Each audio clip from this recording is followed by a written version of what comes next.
अटेर अटेर विधानसभा अंतर्गत पावई थाना आता है।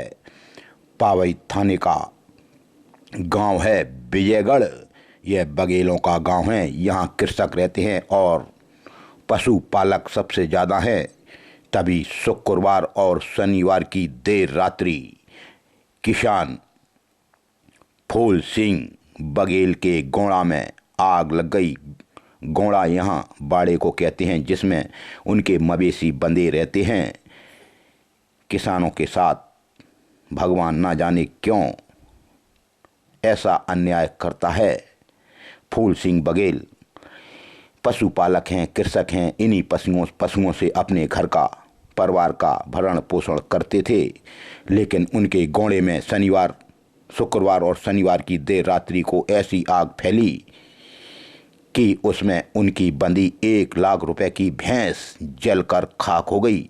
वहीं एक गाय भी जलकर कौला हो गई, खत्म हो गई, और एक गौ माता बुरी तरह से जल गई। हाथ पैर जल गए, दोनों आंखें जल गईं।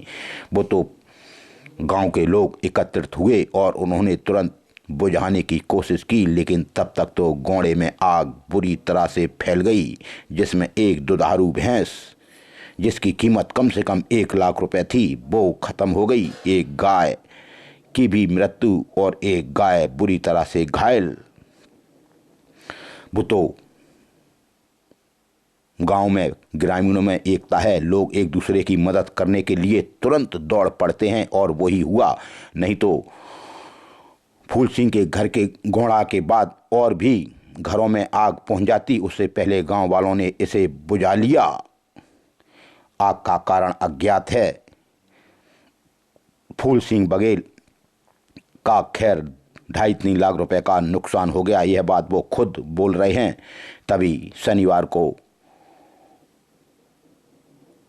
पावई थाना पुलिस पहुंची है, पंचनामा बनाया है। अब शासन कितनी मदद करता है हम सब जानते हैं, लेकिन एक पावई थाना अंतर्गत विजयगढ़ में दुखद घटना घटित हुई। अभी लाहड़ क्षेत्र में भी इसी तरह से गोड़ा में आग लग गई थी। उसमें भी एक व्यक्ति की जलकर मौत हो गई थी। और आज देख लो, विजयगढ़ पावई थाना अंतर्गत बघेलों का गांव है, जहां फूल सिंह बघेल के गोड़ा में आग लग गई, जिससे उनकी मवेशी जल गईं। बीरो बीसन हलचल सबसे तेज। विजयगढ़ से विजय चौधरी की रिपोर्ट। फूल सिंह नाम है हमारा। गाँव का नाम गाँव का लोग ही बांध रहे हम। गाँव का नाम गाँव विजयगढ़ 9 बजे बांध रहे। नहीं तो कुछ लाइट है हमारे पास, बैटरी। वही बांधने के बाद कितनी देर बाद देखने आई? हम 15-20 मिनट हो पाए तो 20 मिनट हो गए। तब फिर पूरी की आग बनवा रही है। उसके बाद कोई पता नहीं। फिर पता नहीं, वो तो जल मिट्टी मिली है। कितना नुकसान? अपन नंबर लगा नहीं बनवाई जाती। नुकसान का भेज कितने की आओगे आप? इसलिए जानता हूँ 1 लाख रुपए की भेज है ये। वो 2 गैया, तो 2.5 लाख रुपए। 2.5 लाख को तो नुकसान है। पूरे यहाँ पे बात बाढ़ के अभी पहुँचाते हैं।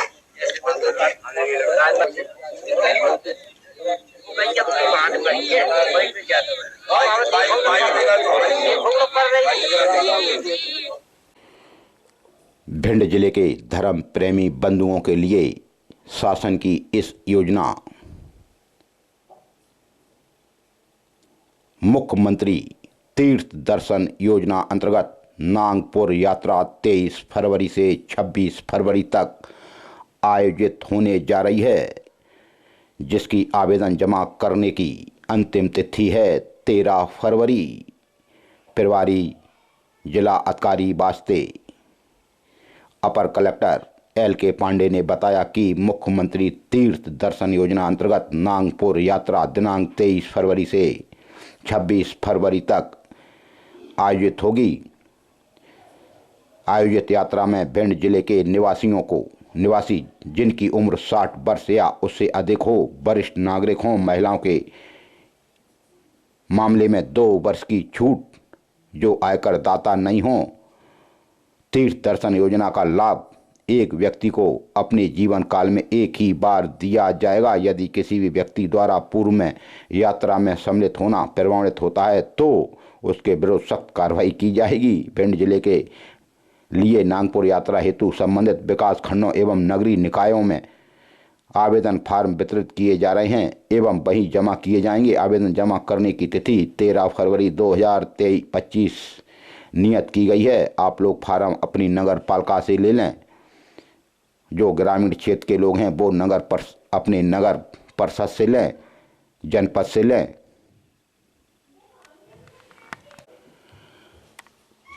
लाहौर विधानसभा अंतर्गत आलमपुर में रेत का अवैध भंडारण व परिवहन चरम सीमा पर है। लाहौर के एसडीएम विजय यादव ने भी ठान ली है कि अगर रेत माफिया तू डाल है तो हम भी पात हैं। एक दिन पहले भी अवैध रेत भंडारण पर कार्रवाई हुई थी। 2 दिन में 2 जगह से रेत का अवैध भंडारण जब्त हुआ है, लेकिन पुलिस की नाक के नीचे हो रहा है अवैध रेत का भंडारण।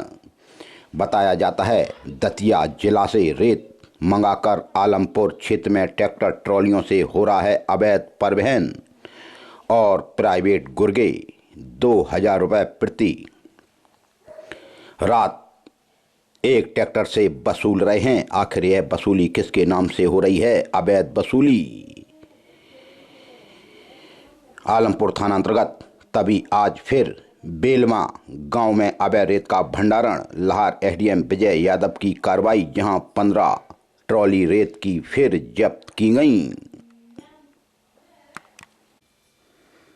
बजट केंद्र सरकार ने आज पेश किया, यानी वित्त मंत्री निर्मला सीतारमण ने आज बजट पेश किया, जहां काफ़ी मध्यवर्गीय लोगों का ख्याल रखा गया। 12 लाख तक इनकम टैक्स नहीं देना पड़ेगा। किसानों और महिलाओं का विशेष ध्यान दिया गया है। तभी एलपीजी गैस सिलेंडर के भी दाम कम कर दिए। वहीं मुख्यमंत्री रहे मध्य प्रदेश के शिवराज सिंह चौहान अब केंद्र में कृषि मंत्री हैं। उन्होंने कहा है कि अब हर गरीब को मिलेगा खुद का पक्का मकान। बजट में 54,832 करोड़ रुपए का प्रावधान किया गया है। तभी मध्य प्रदेश के पूर्व मुख्यमंत्री कमलनाथ ने भी 2025 के बजट को लेकर अपना बयान जारी किया और कहा कि 2025 का बजट ऊंट के मुंह में जीरा जैसा लगता है। बजट में मध्य प्रदेश खाली हाथ और पूर्व सीएम कमलनाथ ने इसी पर साध दिया निशाना। केंद्र सरकार का आज पेश किया गया बजट निराशाजनक है। मध्य प्रदेश के लिए बजट में कोई विशेष प्रावधान भी नहीं किए गए। केंद्रीय वित्त मंत्री निर्मला सीतारमण ने आज पेश किया बजट। सीतारमण ने 8वां बजट पेश किया है, जो अपने आप में एक रिकॉर्ड है। निर्मला सीतारमण देश की प्रगति और किसानों के बारे में घोषणा करते हुए कह रही थीं कि अलग अलग मुद्दों पर कई घोषणाएं की हैं। बजट पेश होने के बाद देश के दिग्गज नेता और अर्थशास्त्रियों की प्रतिक्रिया भी अब सामने आ रही हैं। निर्मला सीतारमण द्वारा पेश किए गए बजट पर मध्य प्रदेश के पूर्व मुख्यमंत्री का बयान भी सामने आ गया। केंद्र सरकार का आज पेश किया गया बजट निराशाजनक है और मध्य प्रदेश के लिए कोई विशेष प्रावधान नहीं किए गए। मध्य प्रदेश की अर्थव्यवस्था पहले से ही लाचार है और प्रदेश लगातार कर्ज के दलदल में डूबता जा रहा है। मध्य प्रदेश के किसानों को गेहूं और धान का बड़ा एमएसपी देने, किसानों की आमदनी दोगुनी करने, लाडली बहनों को 3,000 रुपये महीना देने जैसे वादों को पूरा करने के लिए केंद्र सरकार ने राज्य को कोई भी मदद नहीं की। प्रदेश के नौजवानों के रोजगार, बुनियादी ढांचा विकास, शिक्षा और स्वास्थ्य जैसे क्षेत्रों में भी मध्य प्रदेश खाली हाथ ही रहा। अनुसूचित जाति अनुसूचित जनजाति और अन्य पिछड़ा वर्ग के लिए भी बजट में कुछ नहीं है। मध्य वर्ग को आयकर में जो छूट दी गई है वह ऊंट के मुंह में जीरा जैसा दिखाई दे रहा है। प्रतिक्रिया भी आ रही हैं। आजकल सबसे ज़्यादा देखने में आ रहा है कि साइबर ठग सबसे ज़्यादा सक्रिय हैं। लोगों को किस तरह से साइबर ठग लेते हैं। तभी पुलिस महानिदेशक द्वारा चलाए जा रहे साइबर अपराध और इंटरनेट सुरक्षा को लेकर 1 फरवरी से 11 फरवरी साइबर इंटरनेट डे तक एक विशेष जन जागरूकता अभियान सैप क्लिक प्रदेश के समस्त जिलों में प्रारंभ किया गया है। इसी क्रम में भिंड के पुलिस कप्तान doctor Asit Yadav, additional SP Sanjeev Pathak के निर्देशन में एसडीओपी हेडक्वार्टर दीपक तोमर, अनुविभागीय लाहर प्रवीण त्रिपाठी, थाना प्रभारी लाहर रविंद्र शर्मा, थाना प्रभारी गोहद चौराया ब्रजन सेंगर, थाना प्रभारी अटेर अभिषेक गौतम, थाना प्रभारी ट्रैफिक राघवेंद्र भार्गव बरोई, थाना प्रभारी भदौरिया, थाना प्रभारी महिला क्रांति राजपूत और साइबर सेल से सतवीर सिंह, राहुल सिंह यादव, हरपाल सिंह चौहान, ऋतिक यादव ने भिंड जिले में एमजीएस कॉलेज और स्कूल के छात्र छात्राओं को साइबर संबंधी जानकारी दी और रैली भी आयोजित की गई। साथ ही ग्रामीण अंचलों तक जगाई जाएगी साइबर अपराधों के विरुद्ध मुहिम। बीसीएन हलचल परिवार भी आप सबसे अपील करता है कि आप बैंक से संबंधित कोई भी जानकारी मोबाइल पर शेयर ना करें। मध्य प्रदेश पुलिस का साइबर सुरक्षा अभियान सुरक्षित क्लिक सुरक्षित जीवन। धन्यवाद। हमें क्या कर सकते हैं, कांटेक्ट कर सकते हैं। आपके साथ फ्रॉड होता है तो उसको आप बता सकते हैं। ये जो भिंड पुलिस है वो आपके सहयोग के लिए ये पैम्पलेट्स हैं। इस पैम्पलेट्स में हमने अपनी सोशल साइटें भी दी हैं। 1 मिनट बेटा, आपस में बात नहीं करो। आप देख रहे हैं भिंड पुलिस की पैम्पलेट है। ये पैम्पलेट्स अभी हम आपको आपस में बांटेंगे। आप एक दूसरे के साथ एक्सचेंज कर लेना। इसमें हमारी साइट्स हैं। इसमें बताया गया है कैसे आपकी हम साइबर अपराधों से मदद कर सकते हैं। इसमें हेल्पलाइन नंबर भी लिखा है, तो सब लोग इसे नोट करके रखेंगे। थैंक यू वेरी मच, बहुत बहुत धन्यवाद।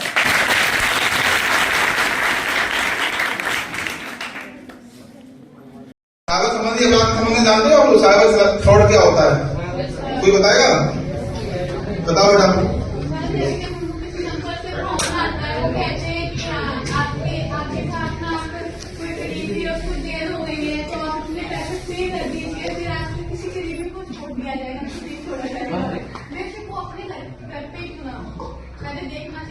बिल्कुल, बहुत सही बोली बच्ची।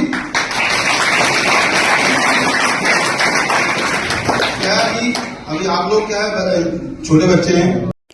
भिंड जिले की गोहद तहसील अंतर्गत मालनपुर में मालनपुर फैक्ट्री में एक मजदूर काम करता था। तभी शुक्रवार और शनिवार की देर रात्रि को मजदूर किराए के मकान में रहता था। मालनपुर थाना क्षेत्र के वार्ड क्रमांक 14 में मजदूर युवक सीतू सोनी पुत्र अशोक सोनी ने अपने घर में ही यानी किराए के घर में ही फांसी लगाकर आत्महत्या कर ली। तभी पुलिस मौका स्थल पर पहुंची, सबको हॉस्पिटल भिजवाया। मालनपुर थाना पुलिस ने सीतू सोनी पुत्र अशोक सोनी के शव का अंतिम परीक्षण करवाया और सब परिजनों को सौंप दिया। मालनपुर थाना क्षेत्र के वार्ड क्रमांक 14 में मजदूरी करने वाला सीतू सोनी ने यह आत्मघाती कदम क्यों उठाया, पुलिस जांच में जुटी है। मर्ग दायर किया है। मालनपुर फैक्ट्री में काम करता था, किराए के मकान में रहता था। तभी उसने अपने घर में यह आत्मघाती कदम उठाया। उमरी थाना अंतर्गत खनन माफिया ने माइनिंग विभाग की गाड़ी पर पथराव कर दिया था और ट्रैक्टर रेत से भरा था उसको छुड़ाने की कोशिश की थी। यह बात कस्बा उमरी से पहले उमरी रोड रूर की पुलिया की बताई जाती थी। तभी शुक्रवार को खनिज अधिकारी संजय धाकड़ पुत्र सोनेराम धाकड़ खनिज निरीक्षक भिंड उमरी थाना पहुंचे और उन्होंने अज्ञात 6 लोगों के खिलाफ मामला दर्ज कराया है। अज्ञात आरोपी गणों द्वारा शासकीय कार्य में बाधा उत्पन्न की थी और गालियां दी थी व जान से मारने की धमकी दी थी, पथराव भी किया था। तभी संजय धाकड़ पुत्र सोने राम धाकड़ यह खनिज निरीक्षक हैं। इन्होंने उमरी थाने में पहुंचकर अज्ञात 6 लोगों के खिलाफ कार्रवाई करवाई है, FIR दर्ज कराई है। खनिज माफिया अगर खनिज अधिकारियों से मिलकर ना चले तो मैं समझता हूं कि खनिज माफिया यहां पनप ही नहीं सकता, लेकिन खनिज विभाग के अधिकारी ही इन खनन माफियाओं से मिले रहते हैं। इसलिए यह सब हमारी नदियों का दोहन कर रहे हैं। अवैध ओवरलोडिंग इसीलिए चल रही है। खनिज विभाग सबसे ज़्यादा भ्रष्टाचार में लीन है और खनिज माफिया से मिला है। लेकिन जब इन पर ही पथराव हो गया तब जाकर उमरी थाने में संजय धाकड़ पुत्र सोनेराम धाकड़ ने रिपोर्ट दर्ज कराई कि उनके शासकीय कार्य में बाधा डाली है। 1 फरवरी 2025 को आज मिलेट मिशन योजना अंतर्गत जिला स्तरीय कृषक संगोष्ठी का आयोजन किया गया, जिसमें KVK के वैज्ञानिक रघुवंशी ने जैविक खेती और सुनील साक ने प्रजनन बीज के बारे में किसानों को जानकारी दी, उन्हें समझाया। किसान संघ के अध्यक्ष अवधेश सिंह कुशवाहा और नमो नारायण दीक्षित ने किसानों की समस्याओं के निराकरण और रसायनों के दुष्प्रभाव से कैसे हानि होती है और उनका कैसे बचाव किया जाता है, यह किसानों को जागरूक किया गया। प्रगतिशील किसान राम गोपाल गुर्जर ने प्राकृतिक खेती से किसान बिना रसायनों के कैसे फसलों को सुरक्षा दे सकते हैं, यह भी जानकारी दी गई। कार्यक्रम में प्रधानमंत्री फसल बीमा की पॉलिसी और मुद्रा स्वास्थ्य कार्ड का भी वितरण जिला पंचायत अध्यक्ष श्रीमती कामना सिंह भदौरिया और कलेक्टर संजीव श्रीवास्तव द्वारा किया गया। कलेक्टर संजीव श्रीवास्तव ने किसानों की खेती से संबंधित और ट्रेडिशनल खेती से हटकर उद्यानिकी और मार्केट लिंक कार्यक्रम निर्धारित कर खेती हेतु किसानों को प्रेरित करने हेतु सभी कृषक KVK और अन्य एलाइड विभागों को समन्वय से कार्य करने हेतु निर्देश दिया।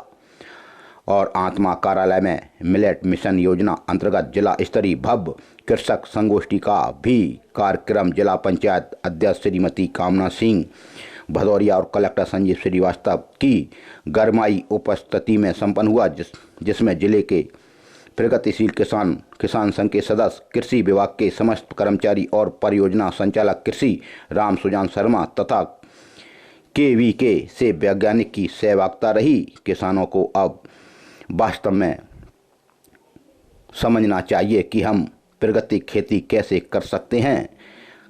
किसानी अब फायदे का धंधा होना चाहिए। भिंड जिले में आज आबकारी अधिकारी KL बगौरा के निर्देशन में आबकारी विभाग ने कई जगह छापामार कार्रवाई की। आबकारी आयुक्त मध्य प्रदेश एवं भिंड कलेक्टर संजीव श्रीवास्तव एवं डॉक्टर प्रमोद कुमार झा आबकारी उपायुक्त ग्वालियर के निर्देशन में जिला आबकारी अधिकारी भिंड KL बगौरा के मार्गदर्शन में अवैध मुद्रा के निर्माण बिक्री संग्रह परिवहन के विरोध विशेष अभियान के तहत 1 फरवरी 2025 को व्रत लहार रौन में प्राप्त शिकायतों की सूचना के आधार पर सख्त दबिश दी गई, जिसमें 3 प्रकरण आबकारी अधिनियम 1915 की धारा 34 बन के तहत पंजीबद्ध कर, जिसमें 2 आरोपियों से 65 पाव कुल 11 1.7 देसी मदरा प्लेन जब्त की गई, जिसकी कुल कीमत 4550 रुपये है। समस्त कार्रवाई आबकारी उप निरीक्षक रवि शंकर तिवारी, अजीत यादव, हरेंद्र सिंह मावई, नरेंद्र कुमार प्रजापति, कृष्णकांत शर्मा एवं समस्त आबकारी आरक्षकों के द्वारा की गई है। अब भिंड के आबकारी अधिकारी KL बगौरा ने भी कमर कस ली है कि अब कहीं भी अवैध देसी मदरा नहीं बिकेगी, ना ही अब बिक पाएगी। अब दबिश दे रही है आबकारी विभाग की टीम।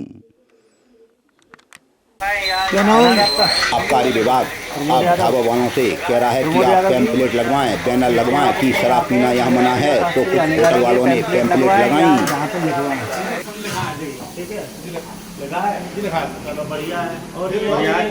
रेस्टोरेंट ढाबों पर दबिश दे रहा है। हम भिंड जिले के अवैध में कार्रवाई करते हुए शराब अब बिक रही नहीं होगी गली कूचों में, ना ही होटलों पर ढाबों पर। आबकारी विभाग के अधिकारी की कार्रवाई अब देखने को मिली। होटलों की चेकिंग।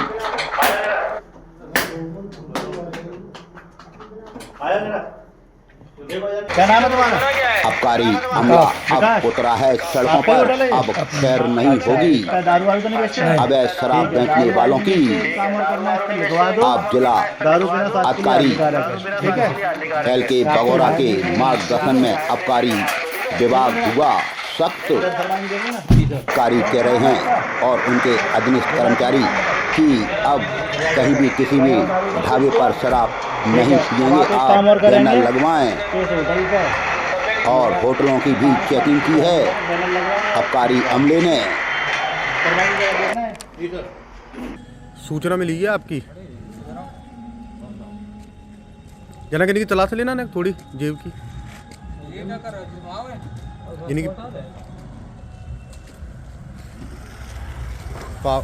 ठीक है।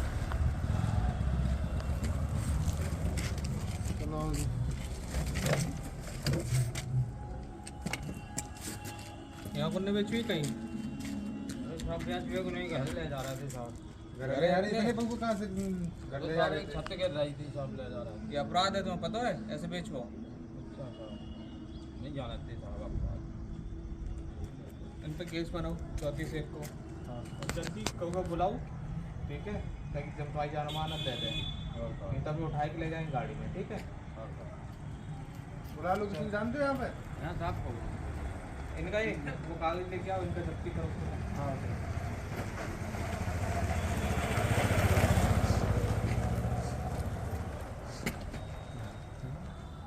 इधर देख लो, आगे पीछे पीछे करा। इसको तो पड़े हुए भाग गए साथ, ऐसा लगा। मौके पे कोई तो है नहीं, तो सूचना यहीं दी है ना। अरे रात को करते होंगे। देखिए इस पॉइंट को दोबारा दिखवा लेना जरा, ठीक है? एक एक पॉइंट को दोबारा दिखा देना यहाँ पे। तो रात में दोबारा देख रहे हैं ना, दोबारा ये कर लेना। आरोपी होते हैं यहाँ पे। आरोपी जैसे ना ये इनका अड्डा है।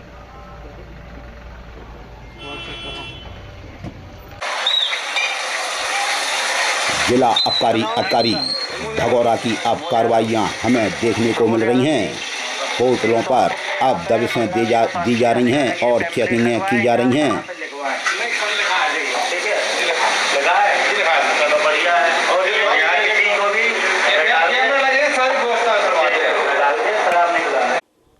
कल युगी दहेज लोभी यानी ससुराली जन दहेज के लालच में आकर अपनी बहुओं को परेशान करते हैं। तभी एक महिला थाने में अपराध दर्ज हुआ है दहेज एक्ट का, मारपीट का और 3/4 दहेज एक्ट का। फरियादिया 2023 से इन कलयुगी दहेज लोभी ससुराली जनों से परेशान थी। तब उसने पुलिस की सहायता ली। तब जाकर अब 31 जनवरी 2025 को कलयुगी दहेज लोभियों के खिलाफ मामला दर्ज हुआ। फरियादिया है वर्षा बरेठा, पत्नी अतुल बरेठा, उम्र केवल 23 साल, निवासी ग्राम मुरलीपुरा, थाना देहात, जिला भिंड की शिकायत पर महिला थाना पुलिस ने कलयुगी ससुराली जनों पर मामला दर्ज किया है, जिसमें उसका पति वर्षा का अतुल बरेठा, दूसरा है श्री कृष्ण बरेठा, तीसरी है गुड्डी देवी, निवासीगढ़ मो रोड, चौधरी मार्केट के पीछे, महगांव, थाना मो महगांव, जिला भिंड के खिलाफ मामला दर्ज हुआ है। आरोपीगढ़ द्वारा फरियादिया को अतिरिक्त दहेज की मांग को लेकर उसका शारीरिक व मानसिक रूप से शोषण करते थे, प्रताड़ित करते थे, जान से मारने की धमकी देते थे, यहाँ तक कि उसको घर से निकाल दिया, भूखा रखते थे। तब कलयुगी ससुराली जनों के खिलाफ महिला थाने में अपराध दर्ज हुआ है। फोप थाना अंतर्गत वार्ड नंबर 13 निवासी हीरा देवी की तबीयत कुछ दिनों से खराब थी। तभी वो बीमारी से ग्रस्त थीं, जिनका इलाज अक्सर चलता रहता था, लेकिन आज उनकी मृत्यु हो गई जिला अस्पताल भिंड में। मृतका हीरा देवी उर्फ कल्पना पुत्री हजूरी लाल उम्र 35 साल निवासी वार्ड नंबर 13 की आज मृत्यु हो गई। लेकिन फूप थाना पुलिस ने हीरा देवी के शव का अंतिम परीक्षण करवाया, यानी पोस्टमार्टम कराया है, मरग दायर किया है, जांच में लिया है। परिवारजनों में शोक। कई महिलाएं जिला अस्पताल पहुंच गईं, जो रुदन कर रही थीं, विलाप कर रही थीं। हीरा देवी अब इस दुनिया में नहीं रहीं, लेकिन उनके शव का अंतिम परीक्षण किया गया है, मरग दायर हुआ है। जांच का क्या विषय अब पता लगेगा। वैसे परिवारजन कह रहे हैं हीरा देवी कई दिनों से बीमारी से ग्रस्त थीं। भिंड के देहात थाना अंतर्गत भी हो गई मारपीट। हरवंश की खोड़ में फरियादी अमर सिंह पुत्र जगन्नाथ जाटव उम्र 64 साल निवासी हरवंश की खोड़ थाना देहात ने देहात थाने में जाकर रिपोर्ट दर्ज कराई कि आरोपी चरण सिंह, दूसरा सुमन उर्फ कुसुमा जाटव, दोनों निवासीगढ़ हरवंश की खोड़ ने फरियादी के घर के बाहर उसकी मारपीट की गालियां दी, जान से मारने की धमकी दी। विवाद पुराना बताया जाता है। देहात थाना पुलिस ने खैर मामला दर्ज किया। सुरपुरा थाना अंतर्गत भी हो गई मारपीट। फरियादी हैं सुधांशु पुत्र राम कुमार शर्मा उम्र 21 साल निवासी सुरपुरा ने कहा कि आरोपी है ऋषि अंगोत्री और दूसरा है अनुज निवासीगढ़ हैं सुरपुरा। यह भी मुन्नेश कुशवाहा की दुकान के सामने सुरपुरा पर मारपीट हुई। आरोपीगढ़ों ने फरियादी की मारपीट की गालियां दी और जान से मारने की धमकी दी। विवाद राजश्री गुटखा ना खिलाने के ऊपर से झगड़ा हुआ। आज का युवा तम्बाकू खाता है, गुटखा खाता है, वो भी मांगकर, अगर कोई ना दे तो मारपीट करने लगते हैं। खैर सुरपुरा थाना पुलिस ने सुधांशु की शिकायत पर आरोपी खिलाफ मामला दर्ज किया है। भिंड का आदमी शासकीय हैंडपंप से पानी भी नहीं भरने देता। इसी को लेकर आज अमायन थाना अंतर्गत मारपीट हो गई। फरियादिया गुड्डी पत्नी सुहारा सिंह भदौरिया उम्र 40 साल निवासी सिरसी ने अमायन थाने में जाकर रिपोर्ट दर्ज कराई कि आरोपिया आरती भदौरिया और योगेंद्र भदौरिया निवासी सिरसी ने माता मंदिर के पास हैंडपंप के पास आरोपियों ने फरियादिया की मारपीट की गालियां दी और जान से मारने की धमकी दी। विवाद शासकीय हैंडपंप पर पानी भरने को लेकर बताया जाता है। तभी दूसरी तरफ से भी मामला दर्ज हुआ है। इसमें फरियादिया बनी आरती पत्नी स्वर्गीय सत्येंद्र सिंह भदौरिया उम्र 50 साल निवासी सिरसी थाना अमायन ने बताया कि आरोपिया है गुड्डी भदौरिया और शिवम भदौरिया और अन्नी भदौरिया निवासीगढ़ सिरसी ने भी मारपीट की गालियां दी, जान से मारने की धमकी दी। शासकीय हैंडपंप पर पानी भरने को लेकर यह विवाद हुआ। क्रॉस कायमी हुई अमायन थाना अंतर्गत। मेहोना थाना अंतर्गत भी मारपीट और SC/ST एक्ट का हुआ है मामला दर्ज। फरियादी हैं ध्रुव राज दोहरे पुत्र रामजीलाल दोहरे उम्र 27 साल निवासी है चाचीपुरा थाना लाहौर ने बताया मेहोना थाने में तब रिपोर्ट दर्ज हुई, जिसमें आरोपी बना है चंचल तिवारी निवासी काथा। 31 तारीख की घटना है किसान मेडिकल के सामने गांधी तिराया कस्बा मेहोना की, जहां आरोपी चंचल तिवारी ने फरियादी को जाति सूचक गंदी गालियां दी व मारपीट की व जान से मारने की धमकी दी। मेहोना थाना पुलिस ने मामला दर्ज किया। लाहौर थाना अंतर्गत एक लड़का जिसकी उम्र 16 साल 3 माह है, वो बिगर बताए कहीं चला गया। फरियादी अरविंद पुत्र रामेश्वर कुशवाहा उम्र है 40 साल निवासी वार्ड क्रमांक 9 बघेल मोहल्ला कस्बा लाहौर ने लाहौर थाने में जाकर रिपोर्ट दर्ज कराई है। फरियादी का घर है वार्ड नंबर 9 बघेल मोहल्ला में। फरियादी ने रिपोर्ट दर्ज कराई कि उनका लड़का अंशु कुशवाहा उम्र 16 साल 3 माह बिना बताए कहीं चला गया। उन्हें शक है कि उनके लड़के को कोई बेला फुसला कर कहीं ले गया।